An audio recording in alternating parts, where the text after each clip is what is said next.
अस्सलाम वालेकुम स्टूडेंट, कैसे हैं? होप सो आप लोग ठीक होंगे। कल हमने जो पढ़ा था कि कंप्यूटर क्या है, कंप्यूटर की क्लासिफिकेशन यानी कंप्यूटर की आपने जनरेशन्स पढ़ी थी कि किस तरह से कंप्यूटर डेवलप हुआ और कैसे यूज़ हुआ। आज हमने देखना है कंप्यूटर की टाइप्स को। कंप्यूटर की टाइप्स में मुख्तलिफ़ तरीके से कंप्यूटर की टाइप्स हैं। एक उसकी टेक्नोलॉजी के लिहाज से टाइप हैं, ठीक है, और एक उसकी क्लासिफिकेशन है कि पर्पस के लिहाज से, और उसकी एक साइज़ के लिहाज से उसकी क्लासिफिकेशन है। तो यानी आपने तीन तरह के हमारे पास टाइप्स हैं। एक उसकी वर्किंग के लिहाज से या टेक्नोलॉजी के लिहाज से, दूसरी उसकी पर्पस के लिहाज से, और तीसरी उसकी इसके लिहाज से क्लासिफिकेशन साइज के लिहाज से। सबसे पहले हम उसके कंप्यूटर की डेफिनेशन वो कल भी हमने पढ़ी थी। Computer is a programmable machine. The two principal characteristics of a computer are it respond and to a specific set of instruction in a well-defined manner and can execute a pre-recorded list of यानी पहले उसको जो instruction दी जाती हैं उसके मुताबिक ही वो काम करता है और उसके मुताबिक ही उसकी वर्किंग होती है, ठीक है। अब कंप्यूटर की टाइप्स के लिहाज से देख लेते हैं, उसकी टेक्नोलॉजी के लिहाज से। कुछ डिजिटल कंप्यूटर्स हैं, एनालॉग कंप्यूटर्स हैं और हाइब्रिड कंप्यूटर्स हैं। डिजिटल कंप्यूटर जिसको मैंने इलेक्ट्रॉनिक कंप्यूटर कहा था कि ये डिजिट्स की बेस पे काम करते हैं, 1 और 0 की फॉर्म में वर्क करते हैं। डिस्क्रीट डिजिट्स होते हैं, ऑन या ऑफ की फॉर्म में जो काम करते हैं, जो मोस्टली ज़्यादातर हम यूज़ कर रहे हैं, जो नंबर्स को, लेटर्स को, सिंबल्स को बाइनरी फॉर्म में कन्वर्ट करते हैं, यानी बाइनरी फॉर्म राज 1010 की फॉर्म में कन्वर्ट करते हैं, इसको हम कहते हैं डिजिटल कंप्यूटर, ठीक है। ये डिजिटल कंप्यूटर कहलाता है।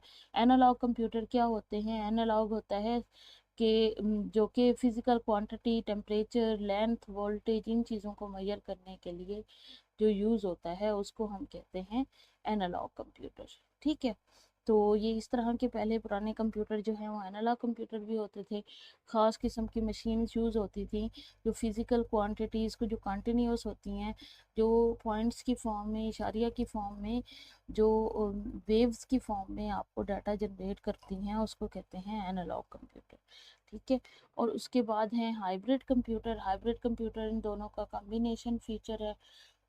Features of analog and digital computer. Digital component normally serve as a controller and provide logical numerical operation. ये इस तरह की जो मशीन है ये हो गई, या जो लॉजिकल क्वांटिटीज वगैरह को यानी न्यूमेरिकल ऑपरेशन के लिए जो परफॉर्म होते हैं। हाइब्रिड दोनों का कॉम्बिनेशन होता है, लॉजिकल का, सॉरी, एनालॉग का और डिजिटल का, ठीक है। तो अब पर्पस वाइज देख लेते हैं। कुछ स्पेशल पर्पस कंप्यूटर होते हैं, कुछ जनरल पर्पस कंप्यूटर होते हैं। यानी पर्पस वाइज कंप्यूटर की कितने टाइप्स हैं? पर्पस वाइज कंप्यूटर की दो टाइप्स हैं। एक है स्पेशल पर्पस,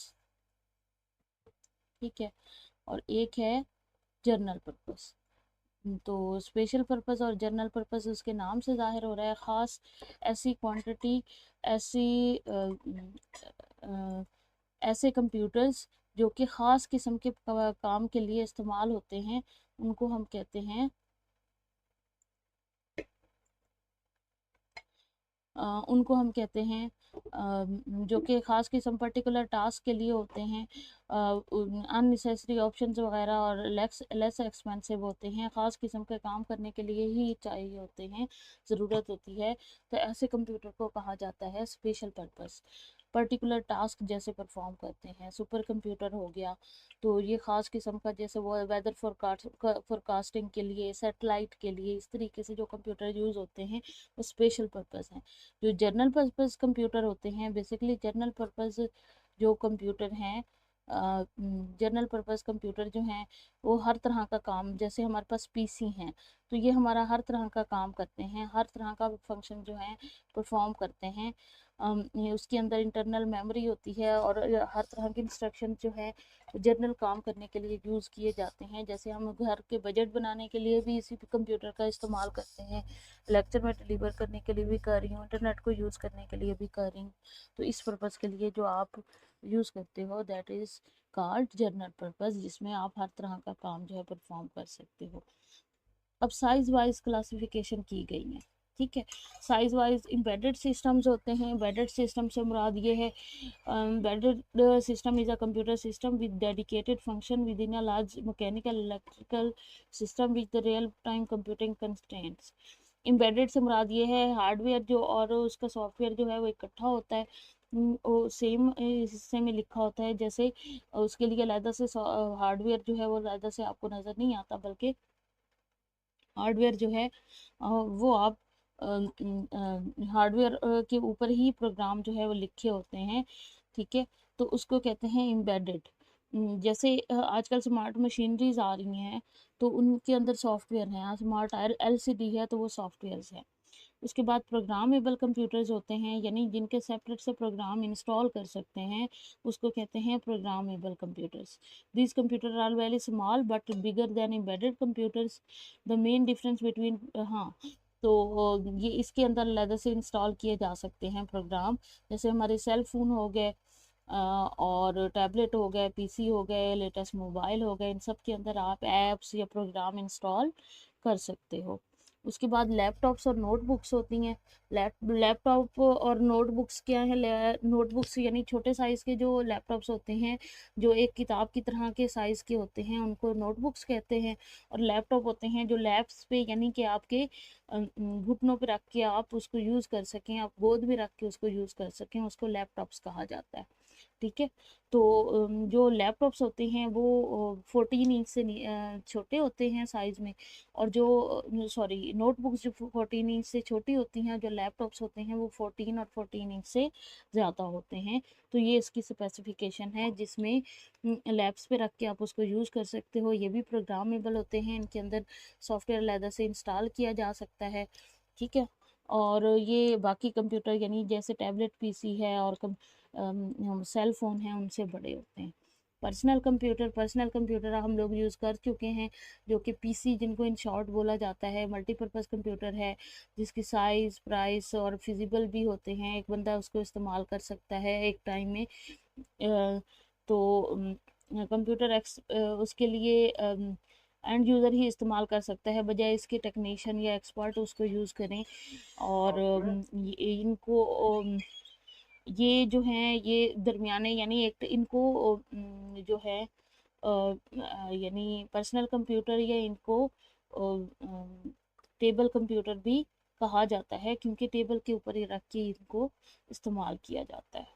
ठीक है, उसके बाद वर्क स्टेशन होते हैं। वर्क स्टेशन जो हैं जिनको हम सर्वर कंप्यूटर भी बोल सकते हैं, ये टेक्निकल और साइंटिफिक एप्लीकेशन के लिए यूज़ होते हैं। Use by one person at a time. They are commonly connected to a local area. एक पर्सन उसको इस्तेमाल कर रहा होता है लेकिन बाकी एरिया से कनेक्टेड होते हैं, नेटवर्क कंप्यूटर होते हैं। तो मल्टी यूज़र इसमें ऑपरेटिंग सिस्टम होता है। तो बाकियों को माउस कीबोर्ड वगैरह, माउस कीबोर्ड एलसीडी दे दी जाती है, और वो उस कंप्यूटर के ज़रिए, यानी इनके पास यूँ समझ लो मशीन जो प्रोसेसिंग यूनिट है वो एक होता है, और बाकी हर यूज़र को अलग से एलसीडी स्क्रीन इनपुट डिवाइस दे दी जाती हैं, वहाँ से वो उसी इसको यूज़ कर रहा होता है। ठीक है, तो एक पर्सन जो है वो जब इसको लोकल एरिया नेटवर्क यानी नेटवर्क के साथ कनेक्ट कर देते हैं, बाकी कंप्यूटर के साथ कनेक्ट कर देते हैं, तो वो मल्टीपल यूज़र जो है वो उसको यूज़ कर सकते हैं। ठीक है, उसके बाद मेन फ्रेम कंप्यूटर्स हैं। ये बहुत बड़े कंप्यूटर्स होते हैं लार्ज बड़ी ऑर्गेनाइजेशन के लिए, जैसे नादरा के लिए है, या पासपोर्ट के ऑफिस के लिए जो रीजनल ऑफिस में कंप्यूटर पड़े होते हैं, वो बेसिकली मेन फ्रेम कंप्यूटर्स होते हैं। ये क्रिटिकल एप्लीकेशंस के लिए यूज़ होते हैं, जैसे सेंसेस, अगर कोई मरदमशुमारी होती है इंडस्ट्री में, ये इंडस्ट्री में मशीनरी या प्रोडक्शन यूनिट के लिए इस्तेमाल होते हैं। उसके अलावा एंटरप्राइज ईआरपी रन करने के लिए यूज़ होते हैं, ट्रांजैक्शन प्रोसेसिंग के लिए यूज़ होते हैं। तो ये कौन से कंप्यूटर बोले जाते हैं? मेन फ्रेम कंप्यूटर बोले जाते हैं। ये वर्क स्टेशन कंप्यूटर से बड़े होते हैं और इसमें प्रोसेसिंग भी, इनकी स्पीड भी ज़्यादा होती है। उसके बाद आते हैं सुपर कंप्यूटर की तरफ। सुपर कंप्यूटर क्या है? Super computer high level of computing performance compare to a general purpose computer. Performance of a super computer is measured by in floating point operations per second. एक second के अंदर floating point में ये उसकी performance होती है। तो million instruction पर सेकंड नहीं होता, बल्कि फ्लोटिंग पॉइंट पर इंस्ट्रक्शन पर सेकंड होता है, फ्लॉप्स में मेजर होता है। ठीक है, यानी मिलियंस में नहीं देखते हम, ये देखते हैं कितनी कम्प्लेक्स कैलकुलेशन को ये परफॉर्म कर सकता है। तो ये हमारे हो गए कंप्यूटर और उसकी टाइप्स हो गई। सबसे पहले हमने देखा एनालॉग डिजिटल कंप्यूटर क्या है, एनालॉग कंप्यूटर क्या है, हाइब्रिड कंप्यूटर क्या है। फिर पर्पस वाइज इसकी क्लासिफिकेशन देखी, कुछ स्पेशल पर्पस होते हैं, कुछ जनरल पर्पस होते हैं। फिर साइज वाइज हमने देखा डिजिटल कंप्यूटर जो डिजिटल फॉर्म में यानी बाइनरी फॉर्म में 1010 की फॉर्म में प्रोसेस करते हैं, एनालॉग कंप्यूटर जो फिजिकल क्वांटिटीज़ की फॉर्म में कंटिन्यूस फॉर्म में होते हैं, हाइब्रिड इन दोनों का कम्बिनेशन होता है।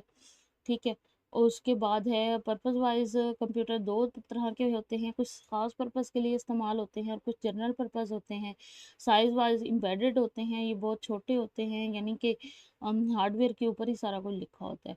प्रोग्राम उसके बाद प्रोग्रामेबल हैं, प्रोग्रामेबल में जैसे टैबलेट कंप्लीट पीसी हो गए और डिजिटल असिस्टेंट या लेटेस्ट मोबाइल हो गए। उसके बाद लैपटॉप्स को देखा था हम, लैपटॉप्स में भी दो साइज़ हैं, नोटबुक साइज़ होता है और एक लैपटॉप साइज़ होता है। 14 इंच से जो छोटे जो हैं वो नोटबुक्स होती हैं और 14 इंच से जो बड़े हैं वो लैपटॉप साइज़ में होते हैं। पर्सनल कंप्यूटर जो कि एक टेबल के ऊपर जो है वो रख के इस्तेमाल किए जाते हैं, जो कि टेबल टॉप के ऊपर यानी यूज़ किए जाते हैं, उससे साइज़ में बड़े होते हैं, लेकिन जो लैपटॉप है उनके मुकाबले में चीप होते हैं, क्योंकि मोबाइलिटी नहीं होती, एक जगह से दूसरी जगह जो है उसको लेके जाना नहीं होता, उसके लिए पूरा सिस्टम लेके जाना पड़ता है। मूव तो कर सकते हो लेकिन यानी इतने बड़े साइज में नहीं है, लेकिन लैपटॉप की तरह कॉमनली इसको मूव नहीं किया जा सकता। वर्क स्टेशन कंप्यूटर जो हैं जो कि वर्क स्टेशन के तौर पे यानी एक ऑफिस के अंदर एक पीसी होता है, उसको नेटवर्क के जरिए कनेक्ट करके बाकी कंप्यूटर के साथ उसको यूज़ किया जा सकता है, उसको वर्क स्टेशन कंप्यूटर कहते हैं। मेन फ्रेम कंप्यूटर के बारे में देखा, मेन फ्रेम में बेसिकली बड़ी इंडस्ट्रीज़ ये सुपर कंप्यूटर से छोटे होते हैं, लेकिन इनको जो वर्क स्टेशन कंप्यूटर है इनको मिनी कंप्यूटर भी कहा जाता है। ठीक है, जो वर्क स्टेशन है ये मिनी कंप्यूटर, ये मेन फ्रेम की छोटी शक्ल है, और मेन फ्रेम जो है ये बड़े पीसी होते हैं, बल्क डाटा प्रोसेसिंग करते हैं, स्पीड भी बहुत ज़्यादा होती है, महंगे भी होते हैं। सुपर कंप्यूटर जो है वो यानी आर्टिफिशियल इंटेलिजेंस एप्लीकेशंस के लिए और सैटेलाइट के लिए और इस तरह के एप्लीकेशंस के लिए यूज़ होते हैं। इसकी स्पीड को मेजर करने का तरीका ही डिफरेंट है, बाकी सबको मिलियन इंस्ट्रक्शन पर सेकंड में किया जाता है, जबकि इनको फ्लोटिंग पॉइंट ऑपरेशन पर सेकंड में किया जाता है। तो ये हो गया आज का लेक्चर। इंशाल्लाह कल हमने देखना है uses of computer in different fields of life. Thank you.